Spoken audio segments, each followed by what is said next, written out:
Will you take my hand? What's this then? Take my hand. Will you take my hand? I look into her eyes, see everything clear now. Stars whisper down from the skies. Everything's clear now. This is purpose.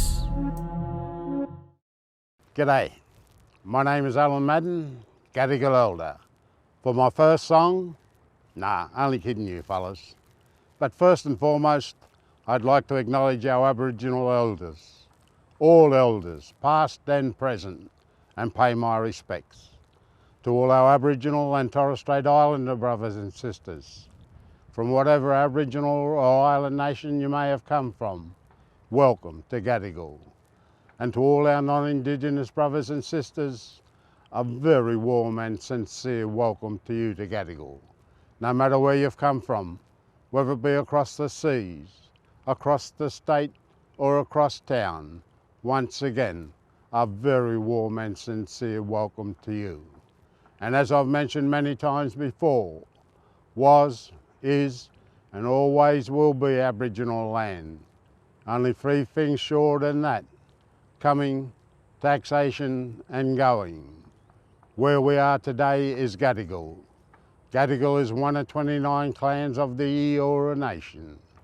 The Eora Nation is bounded by nature's own, the Hawkesbury River to the north, Nepean to the west and Georges River to the south. And in between those three mighty rivers is the Eora Nation. And in that nation there are 29 clans, and the clan's land we're on today is Gadigal. On behalf of members of the Metropolitan Local Aboriginal Land Council and of the City of Sydney and the Gadigal mob, welcome, welcome, welcome. Thank you. Thank you for joining us for this UTS Big Thinking event for Sydney Festival 2021 Impacts of Isolation. I'm Professor Larissa Behrendt, a member of the Sydney Festival Board and of the UTS Council, and the host of Speaking Out on ABC Radio. And it's my honour to be facilitating this event.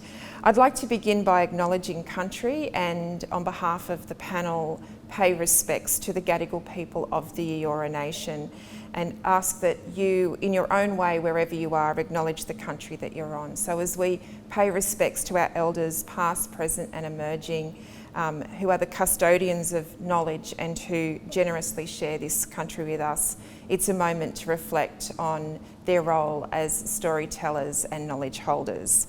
And I guess with a topic like we have today, it's a fitting moment to also celebrate their resilience.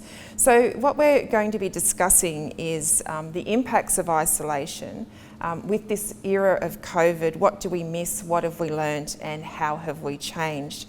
And after a year to forget, it's time to take stock of how the pandemic has changed our lives.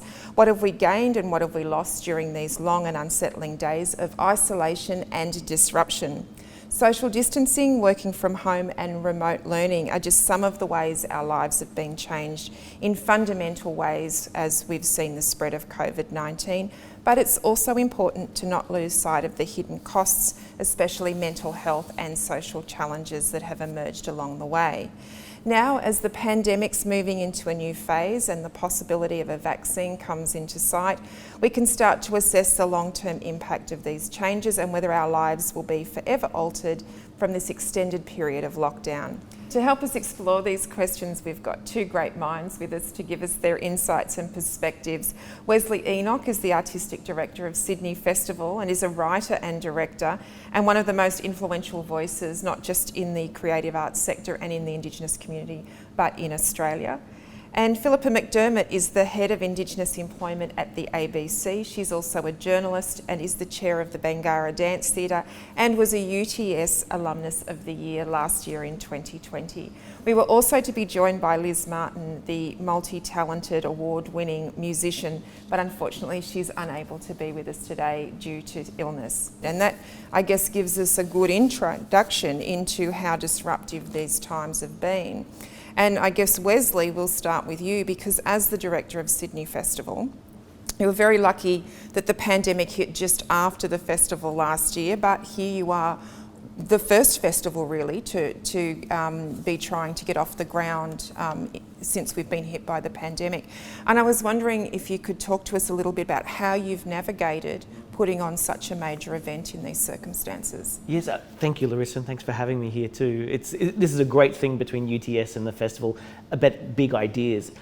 And in many ways, as you say, Sydney Festival is the first festival in a COVID normal environment, meaning that, okay, how do we actually keep going forward without modifying too much what our core values and beliefs are? And so we've been trying to do that. And even to go back 12 months, where we remember the bushfires, there's something about how we were already on an emergency footing in this country that I think helped prepare our way of thinking.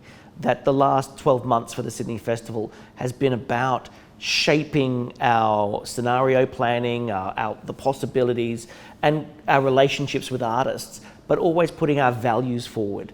And one of the things I found really quite exciting is that we are actually in a period of values, talking about what's important about our community, our country, our sense of nationhood. It's also then, I think, highlighted some of the inequities that also exist in our community. And how, as Sydney Festival, we're going, okay, how do we make sure that the platform of the Sydney Festival is as relevant to artists and communities as we can make it? So putting forward this idea of commissioning brand new works, especially given that artists have done it really tough in the last 12 months. You know, like we all know so many people, not just companies, but individual artists who suddenly millions and millions of dollars worth of gigs have disappeared from the economy. I'd imagine tens of millions of dollars. And how the livelihood of those artists has gone away, and how our federal government has in many ways stepped forward and brought in Job Seeker and Job Keeper to look after people that's more than just what New Start was, and suddenly realising, okay, we can look after our people better. That's been really useful, I think. And I remember Josh Frydenberg, the Treasurer, talking about being an ideology-free zone, and you go, okay, good, that's great. But will that be something that we perpetuate going forward? Big question mark. The idea of how do we keep perpetuating our values in the way that we build in a COVID normal environment, vaccine or no vaccine. So for me, the Sydney Festival has really been saying, how do we invite the city to engage in its cultural life, not just think about the health of the body, but also the health of the mind, the health of the spirit, the health of the cultural health of our society as well, and making sure that we're offering very safe engagements with everyone along the way. So just then to draw that out further, in a practical way, how have you navigated? Because it must have been, I mean, we're seeing things change all the time with borders closing, and from that perspective in organising it, what was the strategy you put in place? Well, through putting our values out, we said, okay, what's our scenario? In this scenario, we had in one of our meetings what we call the rabbit hole, where we'd go, okay, here's the hypothetical, and let's go down the rabbit hole with that hypothetical, and that would create a set of strategies. And so we've spent a good 6-8 months strategizing. So weirdly, what we're in at the moment is a strategy that we developed 4 months ago. We said, okay, well, in this case, we'll do this and this and this and this and this. And in some respects, you can only be responsive. The public health orders, the New South Wales health directives, you just follow those, or you ask for exemptions, or you show the mechanisms you put in place for safety, like our COVID safe plans. And some things you actually have to go forward and, if you like, question the standing orders and go, actually imagine this is possible, or imagine that's possible, and how do we question those in a very respectful way but keep everything safe? So in many ways, like one of the big things that we've done is a lot of outdoor performance work. We've built a space called the Headland at Barangaroo Headland, which is a stage that can, a very large stage that can hold a huge number of people on it. And normally the Barangaroo Reserve can accommodate about 7,000 people in the audience. And with COVID safety, we've got about 1,500 seats there. And so you just keep responding, making sure that you're saying, what's the most valuable thing we're doing? We're making sure artists can get to audiences. How can we make that happen? I mean, there was almost a synergy in a way in part of your response, which was to really focus on Australian performers, which had already been quite a hallmark. And the other thing I think you've really brought to the festival as artistic director is partnerships. So they seem to be two things that there was almost a synergy. I remember about. the day when we kind of went, oh, COVID's going to, this is back in March, April. Oh, COVID's really going to affect us, and getting different advice from people. And I remember walking into my office and taking off the board all the international work and saying, actually, this is the closest to what I want the festival to be. Not so bad, not so bad. Never waste a good crisis. So off you go. And as I say about values, that commissioning new Australian work, always really important. And also our First Nations storytelling has really been highlighted during all this process. Now, there's huge disappointments along the way as well, don't get me wrong, but I've tried to shift us away from fixating on disappointment and saying, just keep watching what we can put forward. That's the thing that people see as the festival, not the things they couldn't get to. Now, just finally, before I turn to Phillipa, I just wondered if you could reflect. I mean, obviously you did a lot of planning, there's a lot of strategy, there's a lot of lucky synergy, but for you on a personal level, how have you handled the demands and the stress of having to, almost daily, almost hourly be changing? How have you kept your mental health strong? I was brought up with going, if stress actually helps you solve things, then go ahead, do it, because it can be a useful kind of adrenaline rush. If it can't help you solve it, put stress aside and use that energy to work the problem and just keep focusing on the problem that needs to be solved. And that often if you keep holding on, and saying, I will not let go of this, if you just kind of let it go, suddenly new solutions come your way. I found myself actually in a constant dialogue between my introvert and my extrovert. In this job, a lot of ideas happen outside. They kind of form through communication and through conversation with others. But during this period of time, my introvert has become a lot more vocal. And I remember the introvert being the one who used to help me write, writing plays, writing papers. And I'm going, oh, actually, that's something I might need to nurture a little bit more going forward as well. So there's constant back and forward about where ideas form and where reflection can occur as well. So I think that's a valuable thing for me.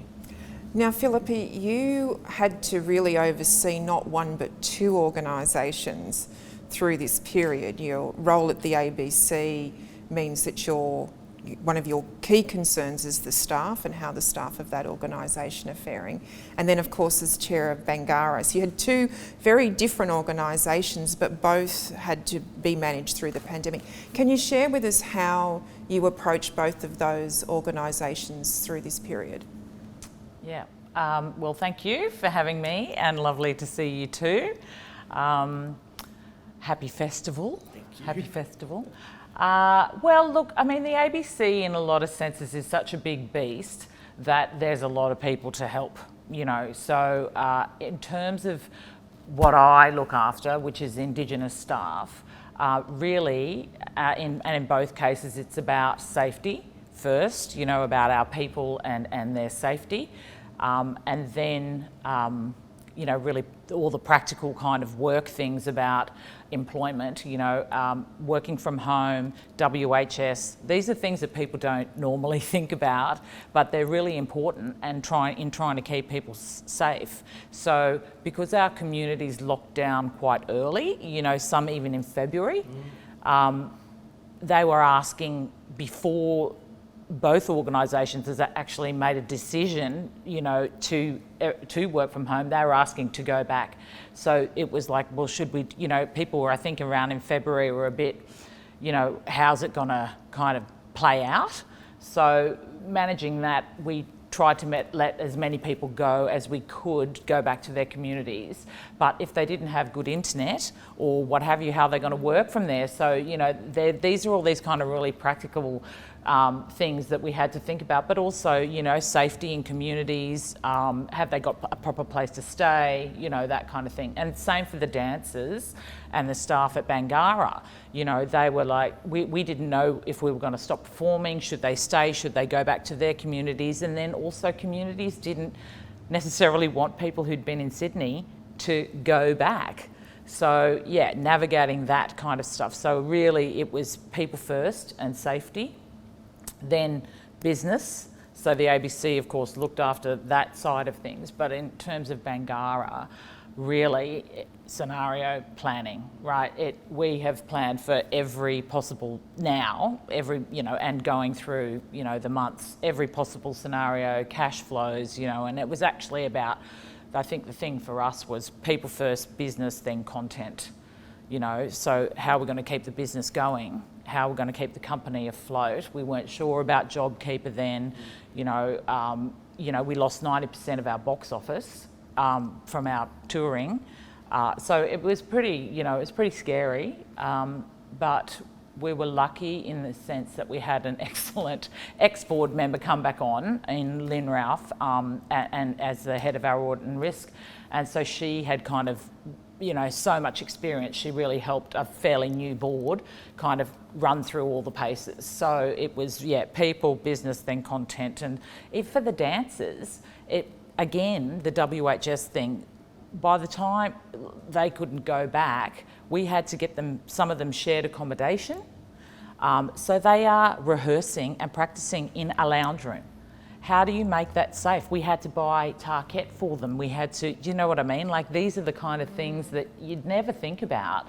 How are 3 people who share a 3-bedroom apartment going, and are all dancers, going to rehearse, be safe, and keep fit for when they, eventually get back. So they're the kind of things that, we've been looking at. And you did just allude to this, that it was a new board. You've only been on the board for a year, so it was quite a baptism of fire in a way. You got right in the deep end. Yeah, absolutely. And look, I mean, if there's a silver lining, I think it was for our board to be able to get into the weeds. And I've said that before, where you wouldn't normally do that.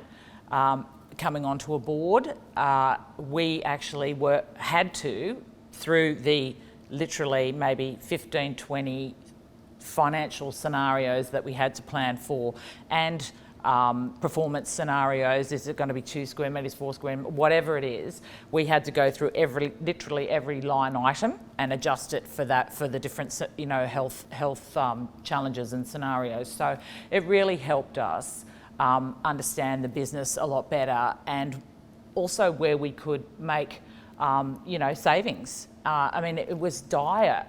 If it wasn't for JobKeeper, I mean, we would have been, and other government support, it would have been dire, I think, for everyone. Of course, we'd like more support, but it has really helped us. So in that sense, I wouldn't call it a silver lining, but it has been a positive that's come out of it for me. Well, let's stick with silver linings in a way and touch on the issue of resilience. Wesley, as somebody who's a creative practitioner and then also festival director, I was wondering from your perspective what role you see creativity playing in a pandemic. And I guess that's a layered question, both sort of personally as a practitioner but also, as somebody who is involved in delivering a festival to an audience. Well, even to break that down, the idea that at a organisational level, creative thinking has actually provided hypotheticals, and our imagination, what we can imagine together collectively, has been really powerful. That there's some people would roll their eyes going, oh, that will never happen, and then 2 weeks later it happens, because the creative mind can imagine things. And sure, you can be willfully optimistic and desperately pessimistic about these things, but all of that helps us along the way. A creative mind is one that can see multiple scenarios simultaneously and see a pathway through them all. And I think that all business needs to learn from creative thinkers. I think that's where we're up to now. On a personal note too, I think that during this pandemic, people have been led to very creative outlets through, art making, through music or music listening or making music, reading, people who have been engaged in screen cultures in a totally different way, that sometimes creative thinking and imagination can be a great panacea for whatever your ills are too, can either take you away or help you go into the situation and help unpack it for you. even on just an emotional level, to watch. I don't know if we've all just watched Bridgerton, but just Yes. down it goes, bodice ripping, off it goes. But also this idea of different scenarios for 17th century England. You're looking at it going, oh, what if black people weren't just the slaves to the aristocracy, but were equal members? And so suddenly your mind goes in different directions all of a sudden. And in a world where Black Lives Matter, I can see Bridgerton in a very kind of odd way being a kind of conversation around equality, be it in a very fictitious kind of environment. So for the audiences, I think creative thinking and imagination can help us explore different social phenomena as well. And on an individual level, I think that it becomes an outlet. It suddenly goes, oh, actually, I can express my dark pessimism or my willful optimism in different ways as well. I can write, I can paint, I can express myself, even if I am isolated. Because I think that ultimately creative thinking creates a collective experience. Even if it's by individual, you are hoping that an audience member somewhere, whoever that audience member is, whether it's your spouse or your family, are the witness to your cultural expression. That on an individual level, you are also wanting community. And isolation has, I think, highlighted that for me, that community is so much more important. And why I think that the digital form, be it Zoom meetings or watching movies together or the whole water cooler experience of talking about Bridgerton or whatever else it is, why that's kind of come up too is because we are seeking more and more about community. So for creative artists, it's, I think, cemented our role in society more and more to bring people together, to help express whatever our community is needing to express. And we've gone through some shockers at the moment. Yes, we're going through a pandemic, but also climate change is absolutely at the fore. And the idea of the inequities around, inequalities around Black Lives Matter and things are also at the fore. And we're needing storytellers to help unpack that for us. And I think that we'll see that more and more over the next 12 months. Just picking up on that, Phillipa, and as Wesley says, we've sort of focused a bit on the pandemic in what we've discussed, but we're coming off a period where we had a real reminder of the climate crisis with the bushfires. From your perspective, when we have these moments of that feel like crisis but are actually ongoing issues, what sorts of wisdom do we get from traditional knowledge? What can our kind of Indigenous heritage bring when we talk about resilience to how we navigate these times? Sure.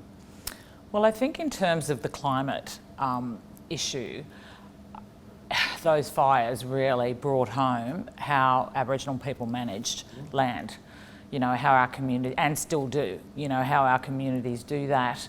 And it's kind of a shame that it took something like that for the rest of the country to realise our wisdom and knowledge in management of land and how we have done it for a long time. It's a good thing, and sometimes it has to be those overt things that actually bring about that kind of acceptance of things. So I think those kind of things have been have helped highlight our knowledge and traditional knowledge and bring us together to focus on that and help support that. And then I think in terms of the pandemic and the community, I think locking down early, that says that we've learnt something, right? We were locked down before the Prime Minister, was even thinking about it. So I think we've obviously learnt something about this, about these kind of situations around how we need to protect and our communities and how our self-determination needs to be at the forefront of that, and we need to lead the way about what's best for us. It was interesting that I was, myself and Leanne Buckskin were chairing these First Nations roundtables for Indigenous artists. Up to about 280 of us would be online together, and the conversation was, every freezer is full of fish. Yeah, right. The idea that those exactly. lockdowns of communities meant that young people and older people were practicing culture, and the cultural transmission was quite extraordinary through hunting and camping and all those kind of things. Being on country. Yeah, and that the kids weren't being sent off to the boarding school and they were learning from home, and created new ways of operating that meant the old ways and the new ways could kind of come together. And I love this idea that there are positives in all of this stuff, that we shouldn't think that we're going to go back to normal, it will go back to what we were before, where in fact this is an opportunity to accelerate the shifts and changes that need to occur. And I love this idea that during the bushfires, we built as a country a moral responsibility to the landscape, going, actually, First Nations people have prototyped that already. Why don't we empower that? Let's empower that also for aged care. Let's empower in a First Nations perspective around education, around cultural understanding of identity, that First Nations cultures have prototyped so many things that this country could actually learn from. And maybe the pandemic, this is me being willfully optimistic again. There's an opportunity here. And I also doubt that I think that the powers that be will take this opportunity to progress that big shift. But when we keep going back to what is the voice to Parliament really about, the voice to Parliament is saying these shifts are possible if you actually identify and value the knowledges that we have in our communities. That the voice to Parliament is actually not just about our empowerment. Sure, we'll get something from it, that's great. But in fact, it's trying to make sure that the landscape and the whole country can learn. And I think the pandemic has offered that opportunity as well. Absolutely. Let me pick up on. Let me pick up on a couple of things there, and the first is in the vein, the sort of the vein of the optimism that you have there, and the fact that we're all changed by this, and it's not necessarily a bad thing. I'm interested to know what you've learnt about yourself during this time. As you change the way you work, change the way you engage with family and friends. So for you, Phillipa, what did you find out about yourself during this time? Well, I think, I'm an extrovert. I think everybody who knows me knows that. And I have really found working from home very challenging and isolating. I need people. Although that balance, I'd like to do kind of the 2 days or 3 days in the office and 2 days at home. And I need that face-to-face contact. And as much as I love my family, I need more than that. I've always known that, but because it was just a natural thing that happened all the time, I think you just take it for granted. But I actually, really have realised that kind of stimulation.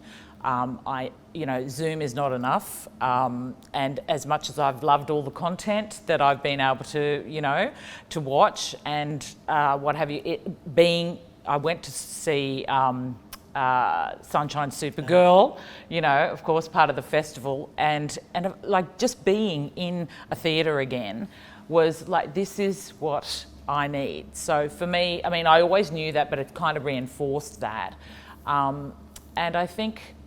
Also, I've learnt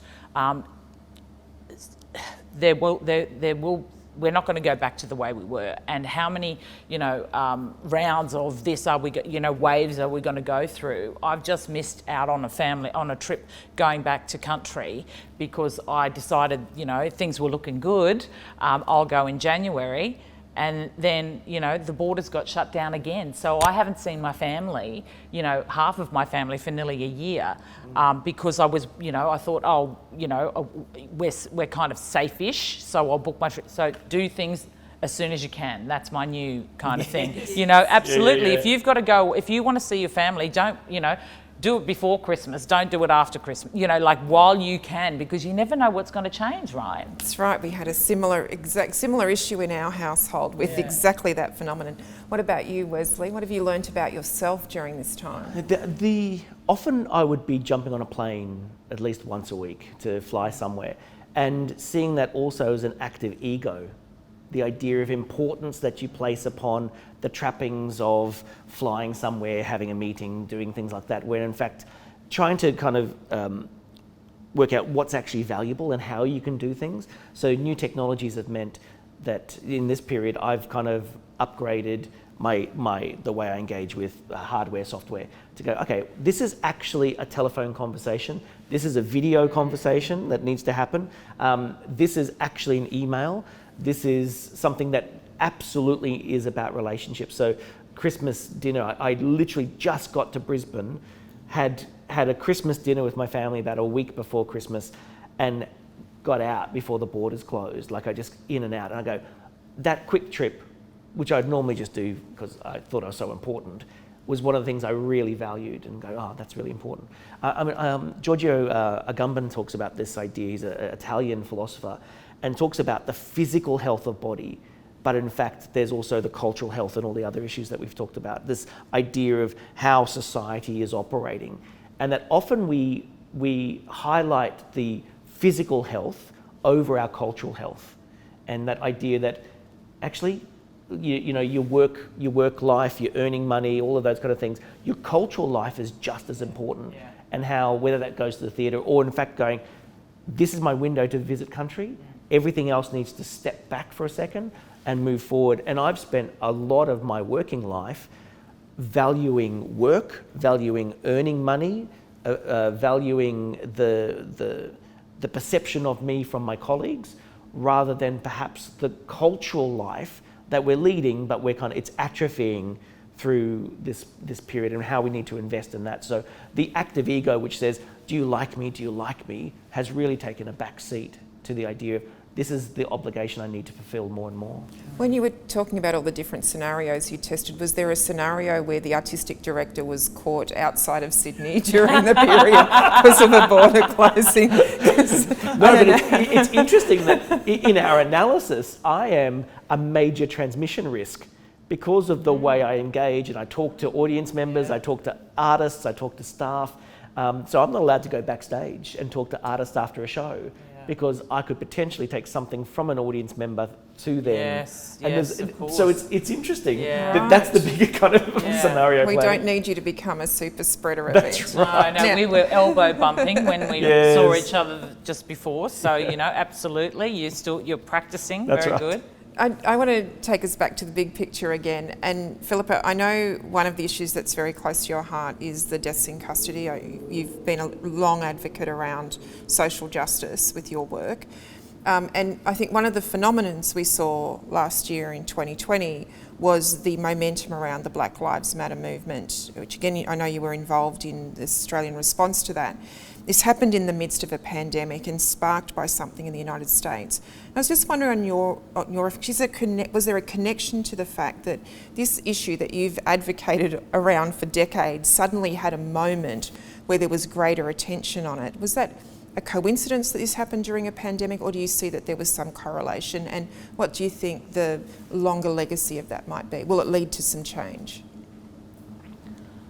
Well, I think it had two impacts, or two things impacted it, because Black Lives Matter had been around for 5 or so years before that, and I think firstly I think Trump really had two things: Trump and then COVID. So I think Trump's overt racism really spelled out and showed out to white people what racism looks like, and so when people complained about racism, it actually kind of had a face and was more credible to people because they could see what Trump was doing, in that it actually kind of it has manifest. This is how it manifests. So I think his kind of underlying or undertone had kind of made things more overt. So therefore it shone a brighter light on that kind of thing, because those kind of things have happened and still are happening in America and happening here. But the George Floyd incident, sometimes it takes that one spark to ignite something. And I think so the Trump I suppose mantra about division, or not his mantra, but the division that was being caused, because of that kind of language that he used and what have you, made things so overt that I think that really had a big spark to do, that they could actually see what racism looked like. And that translated to us because we've had so many of those scenarios or so many of those instances where, with deaths in custody, that with one in particular, when the young lad was in custody saying, "I can't breathe," the same thing happens here. So people can relate to it, and so it starts to manifest in people's minds that, oh, okay, this is what it looks like, because racism's so nebulous, right? Unless it's a hugely overt act of racism, like the Klan or what, or that kind of thing, not even the Klan, but, some hugely overt thing. People think, oh, well, microaggressions or casual racism isn't really racism, or it's not as impactful, so it doesn't really matter. And I think now things have been able to kind of unpack a bit and people can see it a bit deeper. And I think that's, I wouldn't say I'd thank Trump, but it's like those polar opposites. You have to have, you have to have the yin to have the yang. And so I think that had happened. But I also think there was an era that having a black president in America, everybody thought racism was over. All right, wait, we're done now. Like we've appointed, and that does have impacts over here too, and around the rest of the world. Oh, we've got a black man as the most powerful man in the world. What are you complaining about now? We're not racist anymore. So seriously, I think that's how people thought. That's right. We're not in agreement. Yeah. So I think there was a bit of that, and then you get Trump and what have you, and then I think COVID on top of that. People were prepared to come out in the street, about Floyd, and then about all of that. I think that had another impact and layer. Well, I think too that people were prepared to get on the street because our political leadership in this country was based, because also let's put Duke and Gorge in there, and that young fella up in Surrey Hills who got smashed into his face, all around Reconciliation Week, and there was this weird time when, and our political leadership weren't actually voicing those concerns, and in many ways we're trying to suppress the story. And I think that COVID has been this magnifying glass on everything, that maybe we've been the busyness of our lives has gone to the side, and we've been able to focus on some very important issues. And that when it came up, everyone went, this is something we really have to deal with. So let's actually spend some time on it. But how do you sustain the momentum, right? That's always the thing. And I think through this pandemic, because it has been going for a while, when you were talking previously about will we go back to normal, well, I think because it's gone for a year, that idea has gone. I think you're right. The new what is the new normal, and then how do we sustain this momentum, right? How do we keep? It's hard work. You can't be out in the street all the time. So for me, then how does the voice to Parliament work with Black Lives Matter? Will it become irrelevant because of Black Lives Matter, or will it help the voice to Parliament? Will it shine a light on the things that the voice needs to lobby on our behalf, or what have you. So, I mean, that's the thing, right? About all of this is about how is it sustainable, and we can't have these incidents happening again. Every time it happens. I mean, how do we sustain it? So that's the trick, and I'd like either of you to answer that. Well, before we do that, I'm just going to jump in with another big picture question for Wesley. Because obviously the Black Lives Matter has been a huge conversation. But I think if we look back at your impact through Sydney Festival during your tenure, and on the city of Sydney itself, I think one of your big contributions was really trying to challenge us around another perennial debate, which is of course about Australia Day, and your coming up with the vigil, I think, was a very interesting way to try and just reframe that question. I wondered if you could talk about that a little bit, and perhaps in the way you think the pandemic might change the way in which we see ourselves as Australians. I think that most recently when they changed one word in the national anthem, you know, and you kind of go, okay, fine. And this conversation is, oh, Wesley, do you think it's a great thing that they've changed the national anthem? You go, you haven't changed the national anthem. Yeah. It's still a 140-year-old song, but here we go. But the idea of changing one word, I'm more interested in the thinking behind that than I am in changing the word or not. Why did you want to change the word, and how does that change us as a community? And so the idea of the vigil, which is on the 25th of January, the day before the anniversary of the arrival of the First Fleet, you know, this notion of a national day being a day of inclusion and celebration of our national identity, it landing on the 26th of January and that anniversary is just a dissonance. And so in Sydney, where the anniversary is more pungent, I think, that it's pretty smelly, that idea that on the 26th of January there's a warship that gets parked in Circular Quay and pumps out music and visuals, you go, as a new assault, a new reiteration of the narrative. It's quite extraordinary. So to add to that narrative rather than trying to spend energy constantly being in response to it, which I think is fantastic. I think that there's still a role for a very big vocal protest of that particular day. But the vigil was really a thoughtfulness, and to add a thoughtfulness and a conversation starter rather than I am on one side or the other. Are you going to the vigil? Oh, what's the vigil? It's a moment where we remember what it would have been like the day before the arrival of the First Fleet. And suddenly you see it from an Indigenous perspective, or in this case, a Eora perspective, and you suddenly create more empathy or compassion for a particular position rather than feeling assaulted by the argument back and forward. And that's what creative thinkers do. We go, oh, what's another way into this particular debate and discussion? And I think that policymakers, governments understand the power of narrative. They understand that telling stories helps bind us together, and that sometimes there's a threat that the narrative might splinter and our whole country will fall apart if we question some of those narratives. And I think actually we build a new muscle by doing this. So the vigil is very much part of that conversation, saying, do you hit something head on? You know, good old elders, you know, they go, oh, well, why don't we just move around it? And that we kind of build a new path. We don't have to explode this rock. We just build the road around it and understand that this rock is sacred and protect it. And say that sits there. We can't change history, but we can change the way we contextualize it. I mean, this whole idea of memorials and memory now is very interesting around, because 2020, we've forgotten about it, but 2020 was the 250th anniversary of Cook's arrival on these shores, and that seemed to come and go very easily.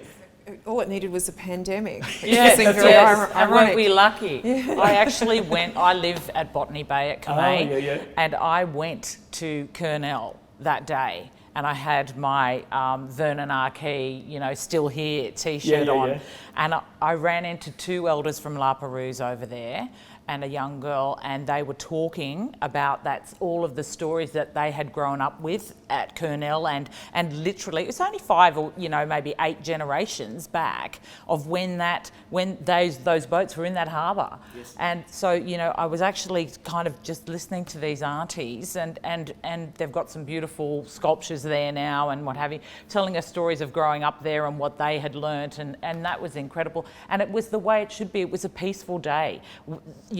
The worst nightmare is Botany Bay, filled with all of these ships celebrating. That was going to be our worst nightmare. And then, by the end of that day, it was just a peaceful day. I love the way you say, oh, it was only 6 or 8 generations ago. Whereas you hear those farmers who now say, we've been 4th generation farmer. You go, yeah, but that's nothing in time. What you would have known them all. But that whole idea of how we see, and maybe one person said, I think the spirits just sent us all to our bedrooms to think about what we'd done and say, don't you think about this? This is not important. Yeah. But that whole idea of a narrative around Cook and Cook's arrival, and then which is, I think, also connected to this very Commonwealth colonial structure across the world, and how that was kind of just put aside because it wasn't that important to us. Yeah. Mm. Yeah. And I love that in what you've said, really, there is an answer to Philippa's question about, how do we make change? And it's through telling of stories, bringing those stories to life, changing narratives. And I guess, Phillipa, my follow-up question for you from that is, do you think that through the pandemic our understanding of what community is has changed? And there's been some observations that it's heightened divisions, but there's other ways in which it's brought people closer together. I mean, it can be both things, but what's your reflection on how it might have challenged or changed what we think community is? Well, I don't think it's changed community as such. I think, going back to our conversation just before about locking down early and knowing how to manage those kind of things, I think it has actually given us some great insight about how, what we can do as communities for each other and how we can protect each other. So it's kind of given us a greater understanding of our strengths. So I think for me, that's kind of how that looks.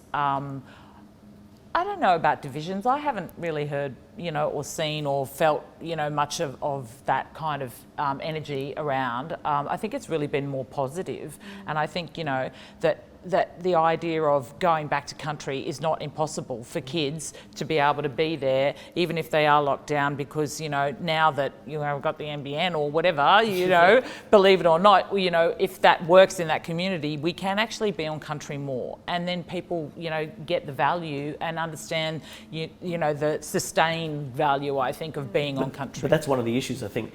The digital divide has become more noticeable. That, and it was interesting to see the federal government go, actually, we have to fast track some of this digital upgrade of the NBN because, in fact, we know it's not fit for purpose. Yeah. And so this kind of policy thing which was latent in the background has been pushed forward and going, actually, what we've done for the last, let's call it 7 years, has not been enough and we need to do more. Yeah. But I think also there's the gap between those who are earning a wage and those full-time and those who are part-time. You see that divide kind of forming in ways that is very class structured. So those who have access to capital to build businesses or build structures, they've found ways of being protected and looked after. And I think that the part-time labour force has found it more and more difficult to access. And so those who are serving in cafes and restaurants, which are a lot of arts community, find that part-time work very useful to help subsidise arts careers or supplement arts careers. So there's a kind of sense of those things have become a lot trickier. And it's interesting, in hotel quarantine, I've been gobsmacked. It's been security and cleaners that are most exposed, so low in terms of pay and so low in terms of training to look after them. And they're the ones being exposed and through them exposing the rest of the community. How do we look after the whole of society in that as well? And I think the biggest issue in this country is that we're moving from rewarding labour to more and more rewarding capital, and we have to watch out and get that balance right. Actually, the other thing around community, I think, and what's changed, we've always known that, a lot of our communities have less access to technology, and that became very stark even in the city about working from kids, learning from home and not having access to computers and, and not even Indigenous community, just, generally you might have a family of 3 kids and you've only got 2 computers. Well, how's that going to work? Or 1 computer or none, So I think that, if we are going to change in that way, then, we have to do more, a lot more in that space. But just follow up. That will just give people access to go back to country as well. Agreed. And actually, it's a complete follow-up to that question, because you've made a couple of observations about the responsiveness of community. And I wonder if you could maybe reflect on how important our community-controlled organisations have been, the role they've played. I know you've been a strong advocate about them through this period. So what have you seen their role during this time, and what can they teach us about the importance of governance? Yeah, well, I just could not be more impressed, quite frankly, with our, with Nacho and our community-controlled health, for a start, that group, those peak bodies have just been phenomenal. I mean, they, as we've talked about before, they locked down communities in February. They have been there, done that through disease, various viruses, or, we have had this ongoing kind of challenge for 250 something years. So I think we've learnt, from smallpox onwards about how we have been isolated in that regard, and what the way that governments and or whoever it may be, organisations that were looking after that, how they isolated Aboriginal people from those, while those things were going on, and how detrimental. We've learnt how detrimental that was to us, whether it was, in a leprosarium or, and these things were still going in the 80s, So I think we've had this incredible melding together of all of that learning, and that has just risen above, this pandemic, and the leadership shown, I think, and, the governance of those organisations to make those decisions and be in control and be self-determining about how they're going to manage it, how they're going to manage their, their communities and this crisis that in the best way that suits us, has been an outstanding success. And, I just hope that has been obvious to the powers that be, and also to other organisations, so that they can see how, one particular group, a peak body, has managed it. You could not have. I mean, I don't think we've even, I think we've had like less than 200 cases in remote communities of COVID, if that, or in any communities, like urban and, remote, and regional and rural. And I'm not even sure about deaths. Like, I can't answer those questions, but it's been managed so well that I just think it's a shining example for all of our organisations to see that. Especially when you think about what the projections were about how bad it could have been, and what happened with the Navajo. The AFR, the Australian Financial Review, did the 10 most culturally powerful people in the country. The 2 Indigenous representatives there were Pat Turner, and they're just acknowledging what her role was, not just in the response to the pandemic, but also the rewriting of the whole closing the gap, her and a lot of other people, but that leadership, which is community-controlled leadership. Yes. We used to call it self-determination, didn't we? But That's what they called it in Redfern when we were growing up. That's yes, right. That's right. And the other person who the AFR said was very powerful was Rachel Perkins. Yes. The idea of a storyteller and a community-controlled, was someone part of the community-controlled health organisations. Like, they were seen as the one of the top 10 most culturally powerful people in the country, and you go, yep, that's because of that. They were 2 good choices. They're getting a ringing endorsement from the 3 of us. Wesley, I just want to bring us back to the festival a little bit more, and wondered if you could reflect on the ways in which you think, when you talk about we're in COVID normal now, and I think that's a really smart way to think about it. And from that perspective, how has life forever changed for performers and for audiences? I think it's difficult one of the downsides of this is that the arts have become more elite because there are fewer tickets on sale. And that's been really heartbreaking for me at the Sydney Festival, where those who are used to buying tickets and getting in there and picking up the tickets, and doing all that kind of stuff, they've got in early and they've got all the seats, and you go, oh, that's great. But there are people who would normally take a risk and come along that may not be able to do. So what I want to make sure that we view the future is not to be as elitist as both sport and art has been in the last little while, making sure that things stay very broad and that we stay culturally relevant to a much broader community. I think also this idea of, I've seen a compassion and empathy build for the arts industry in the last, let's say, 6 to 8 months, that I don't think was necessarily there before. We've taken it for granted a little bit. Especially, I would say that the outcry forced the federal government to deliver that $250 million package, of which, to be honest, was not even a third of what was expected. And it took so long to kind of roll it out, but that notion of the outcry and saying, we've got to support our artists, was a very interesting momentum that I think the arts need to step up and harness as well, and keep that connection to people, because people were saying this was important, that we don't lose these companies like Bangarra, that we don't see a generational slide back in terms of employment, in terms of the more progressive agendas around gender equity, around representation of other marginalised voices or diverse voices in organisations, that we don't see a slide back to, well, this is what sells, this is what sold in the past, and we have to keep going back to that. So I think that the future is one where we have to be vigilant that the audiences who have really been saying this is important to us, to value the arts, to be progressive, that they are listened to, and that the powers that be aren't just thinking about the economic returns. Yes, that's one of the things that we need to take into consideration, but that it's not the dominant discussion around the future of the arts, because I think that the demands have shifted and changed, and that the public discussion, there's an opportunity for more arts advocacy, and for us to step out of, as artists, step out of this sense of, well, we're naturally pessimistic, we're naturally protective of the creative instinct, and we also sit in our ivory towers sometimes, but that we need to open up and make sure that we are strong advocates to our community, because they really do believe in us.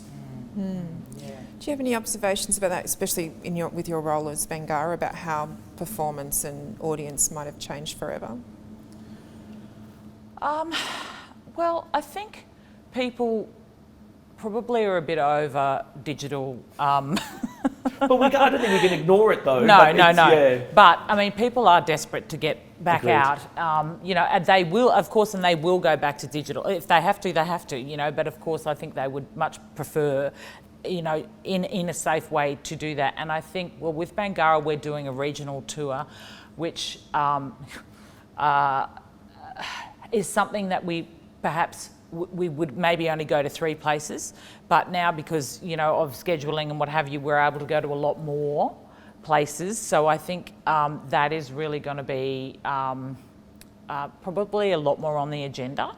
Actually trying to do a lot more regional stuff. So not just the big city. Obviously, you need the big city stuff, but giving back to community, which we do in many ways. But I think regional touring is something that we want to do. But it's how do you maintain this artistic vibrancy of a nation, when all of these little organisations might be, closing down or not surviving through. I mean, and that's the thing. You've got your big productions and what have you, but it's actually about the vibrancy of the industry itself. And, how do we keep that going?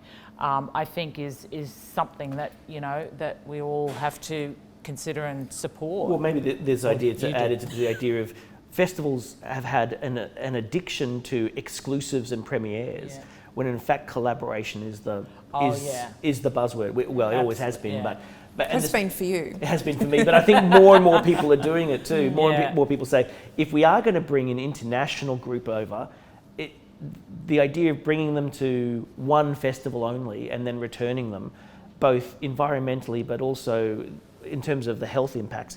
If they're going to come over and you have to quarantine them for 2 weeks, best to keep them in the country for a bit longer. Or the idea of going, okay, well, touring in regional New South Wales, let's go to 12 places rather than 3, because we're needing to do that. And it doesn't mean that we have to organise ourselves around the makers of work rather than just the presenters. And often we've had this presenter-driven model, which has been about demand, when in fact I think we have to also look at the supply, that we can create more efficient touring if we think about collaborating in a better way, and putting the artist in the centre of that, I think, is an important thing. Now, before I ask the final question, I do feel like I need to check in with you, Wesley, because 5 years you've been the artistic director of Sydney Festival, and not only have you transformed the festival in your own way, as most artistic directors have done, I think you've also brought things to the city as a whole, and I think of the Vigil as a really good example of that,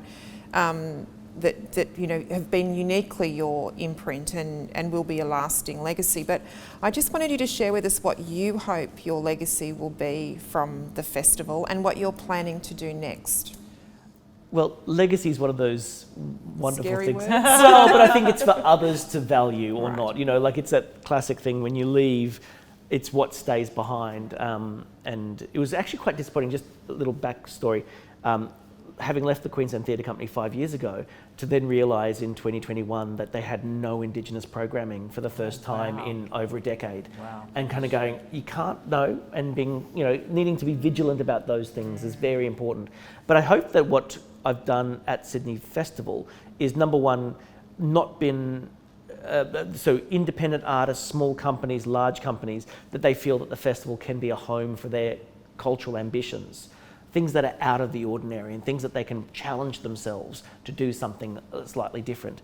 I also hope that our communities, audiences, are saying, actually the arts are a place where we can prototype new creative thinking, that we can explore our city, at least the cultural profile of our city, and see different voices to the ones that are just around the corner from me, but in fact across the city there are different voices.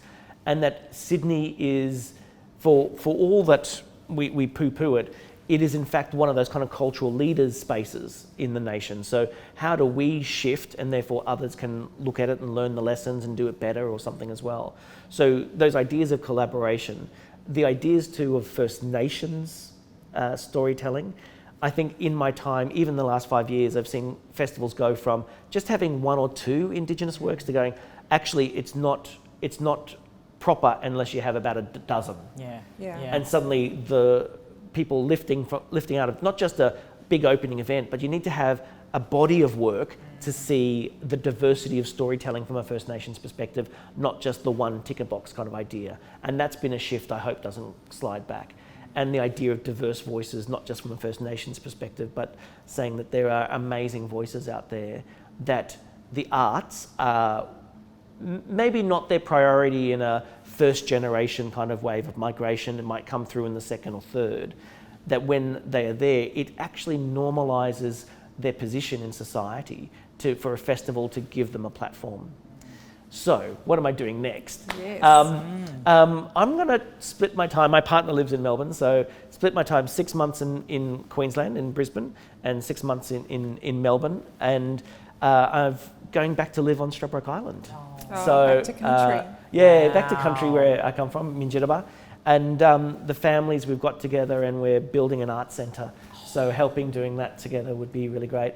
And also then working with QUT, we're working, they've made me the Indigenous Chair of Creative Industries, and looking at the role modelling and developing young people through to have careers in creative industries. And so, to be honest, I don't want a full-time job at the moment, I think, but I do think that my future is not about being the only black fella in a white organisation. It's making sure that there's a cohort of us, or actually going, well, after 11 years running large white organisations, what's it like to take those networks and skills and put them in an Indigenous environment? What can we do differently? And what lessons do we have to teach the rest of society? Well, I'm already excited about your next big adventure. You haven't even started it yet, but we'll all be keeping a close eye on you, Wesley Enoch. I thought, funny, I think it's come through in your observations, even though you're both very good at critiquing, that you are actually, in your hearts, optimists. And I was just wondering, and maybe as a final question, there's no doubt that however much positive spin and however much you see as a benefit flowing from the time we've been through, it's changed things, and we've all been disconnected from things that we feel very close to. And I was just wondering, from each of you, is there something that you haven't been able to do during the pandemic that you are needing to do or can't wait to do again? For me, I can't wait to hug people again. I'm a real hugger. And so, that I have really missed. But I was just wondering from your perspective, and what about you, Phillipa? Well, yes, hugging is a good thing, absolutely. I think, travelling is, especially going to see family. My family are in Queensland as well, and, or Tweed, and back into Bow Desert. So yes, travelling, and actually working in an office. I know that sounds weird, right? But I miss that interaction. So, not every day. I think, as I said before, I think 2 or 3 days is enough, but I actually do miss that. And I wouldn't mind getting back, but it's about the collaboration, really. That's what it's about. When you're with your team or when you're in a meeting or what have you, and it's about the collaboration. And so you can do that over Zoom, but it's much better face to face, I think, and seeing people's expressions and how they're reacting to your, crazy ideas and what have you. So, yeah, there's 2 things that I miss. What about you, Wesley? Look, I think all forms of intimacy is the thing I miss. My partner lives in Melbourne, so and there's been, let's say, almost 7 months of no physical contact with them. So there's things that you miss there in your body, but also this idea of hugs, of kissing family, of the way you create bonds have been kind of just sitting by the side, waiting to be reanimated. I think the biggest thing outside of those intimacies that I'm missing is huge gatherings where we eat together, like big kind of family things of big food and big pots and, all sharing the same spoon to serve and, things like that there's a kind of rambunctiousness about it, that there's at the moment a timidity about engagement, and you want there to be a kind of like, what's really the visceral sense of all coming together and sharing. The real communal in community. Well, thank you both so much. Always, it's just so enlightening to have your perspectives on these big questions and these intimate questions as well. And this is the point that if we had the live audience, they would be enthusiastically applauding. So on behalf of everyone who is watching from home, Wesley Enoch and Phillipa McDermott, thank you so much for the privilege of speaking with us today. Thank you. Thank you. The Bangarra Performance Spirit, a retrospective 2021, can be seen at the Barangaroo Headland from the 20th to the 24th of January, and it's also being live streamed, so go to the festival website to find out more as you can about the vigil and all the festival events. And so finally, this forum is brought to you by Sydney Festival and UTS, who is proudly the knowledge partner of the festival and is being recorded for ABC for an upcoming episode of Speaking Out. Thank you very much for being with us.